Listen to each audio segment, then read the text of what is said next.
আরে কি হচ্ছে তোর? আব্বা, আমার কেমন জানি লাগতাছে। মুরগির ডিম আর মাশরুম খাইয়া মাথা ঘুরতাছে।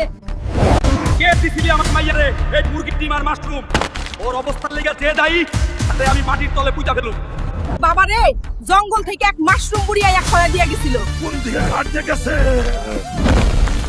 কিরে মাশরুম বুড়ি কই পলায় রইলি? সামনে আয়, আমি তোর শরীর থেকে হাড্ডি মাংস সব আলাদা করে দেবো।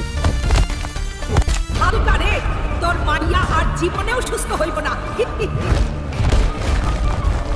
আমার মাইয়ার এই অবস্থা কেন করলি? তাড়াতাড়ি সুস্থ করার মন্ত্র বল। আমার মাশরুম খাইলে সবাই মুরগির মতো সুন্দর হয়। সুন্দর, তোর সুন্দরের গুষ্টি কিলাই। আজকে আমি তোরে বিশ্ব সুন্দরী বানায়া ছাড়বো। কইতাছি আমারে আর মারিস না। এই যে জাদুকরি মাশরুম, এইটা তোর মাইয়া শরীরে ছোঁয়াইলেই ঠিক হয়ে যাইব সবটা। এইবার দেখি হাল কে তোরে বাঁচানোর জন্য।